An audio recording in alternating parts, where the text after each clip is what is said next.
విశ్వవిఖ్యాత నట సార్వభౌమ విశ్వానికి నట విశ్వరూపం చూపించిన మరి మనందరికీ దైవ సమానం కారణ జన్ముడు మా నాన్నగారు, నా గురువు, నా దైవం అయిన ఎన్టీఆర్ నందమూరి తారక రామారావు గారికి ఆయన కూడా ఘన నివాళులు అర్పించుకుంటూ, ఎందుకంటే ఎన్టీఆర్ అంటే కేవలం నందమూరి తారక రామారావు కాదు, ఏంటంటే నటనాలయం, ఆయన ఇల్లు ఒక నటనాలయం, అందులో ఆయన ఒక నటరాజ నటసింహుడు.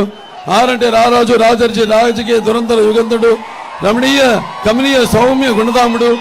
టీ అంటే తారమండలోనికి తారక ధ్రువ తారకుడు నందమూరి తారక రామారావు గారు. ఎన్టీఆర్ అంటే నటనకు నిర్వచనం, ఎన్టీఆర్ అంటే నవరసాలకు ఒక అలంకారం, ఎన్టీఆర్ అంటే నటనకు ఒక విశ్వవిద్యాలయం, ఎన్టీఆర్ అంటే నవశకానికి ఒక ఆరంభ మంత్రం, ఎన్టీఆర్ అంటే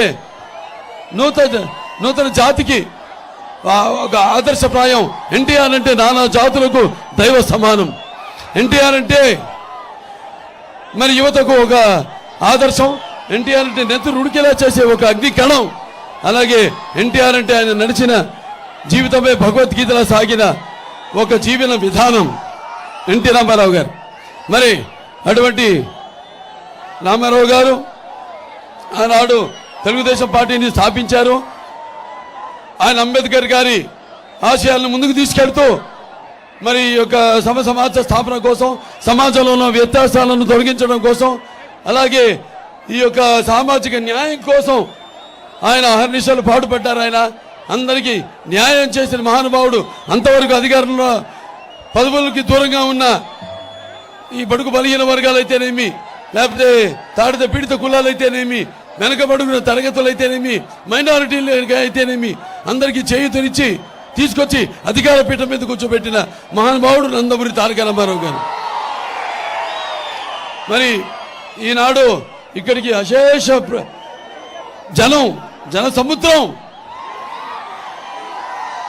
అంటే ఇసుక వేస్తే రాలినంత జనం, నేల నిందా ఆకాశానికి చుల్లుబడిందా అన్న రీతిలో ఇక్కడ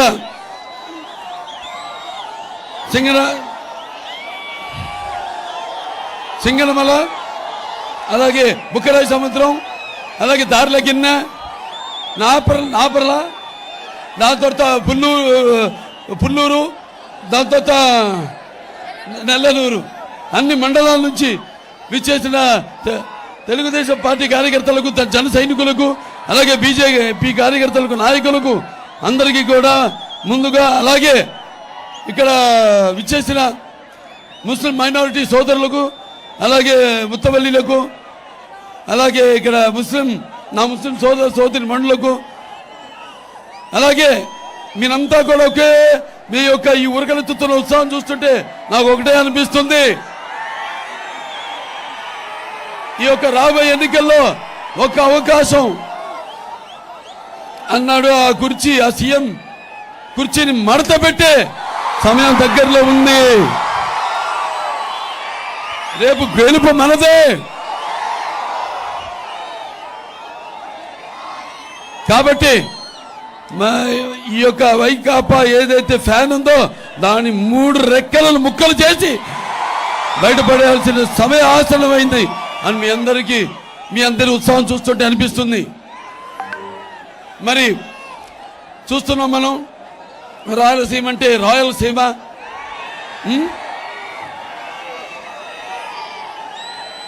అటువంటిది ఈ రాయలసీమను ఒక నెత్తుటి మరకలా మార్చేసింది ఈ వైకాపా ప్రభుత్వం. అలాగే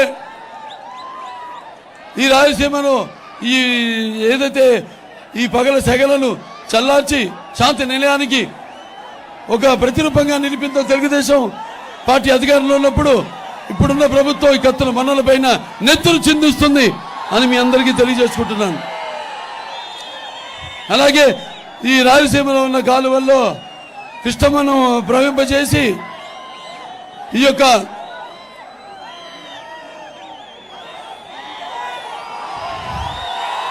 రాయలసీమ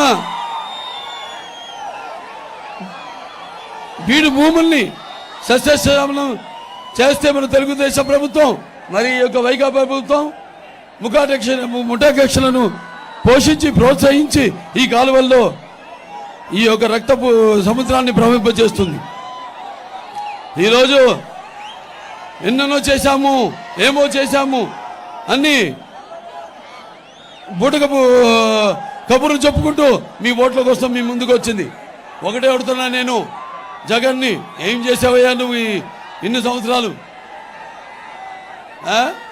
ఏదో మాట తప్పనంటూ మంట పెట్టేశావు రాష్ట్రానికి, అలాగే మడమ తిప్పనంటూ మెడలు విరిచేశావు, అలాగే మద్యపాన నిషేధం అంటూ పేదల యొక్క అన్నపానీయాలు మొత్తం నీ మద్యపానంలో వ్యాపారంలో పోసేశావు.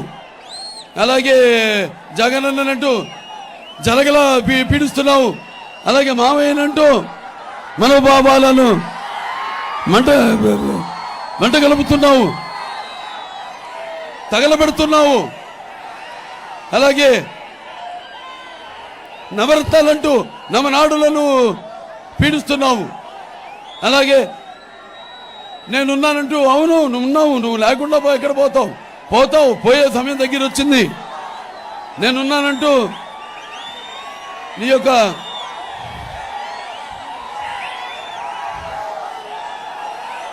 అంటే ఎంత దారుణంగా గర్వంగా నువ్వు వ్యవహరిస్తున్నావో అది ప్రజలు చూస్తున్నారు. అలాగే దళితులకు అండగా ఉంటానని చెప్పి ఆ దళితుల చావులతో నీ యొక్క ఆకలికి ఆర్పుకుంటున్నావు. నా అక్క చెల్లెలు నా అన్నదమ్ములు అంటూ ఆ అక్క చెల్లెలు అన్నదమ్ముల ఆస్తిలోనే వాటాలు అడుగుతున్నావు. నా అక్క చెల్లెళ్ళు అంటూ వాళ్ళు ఉసురు పోసుకుంటూ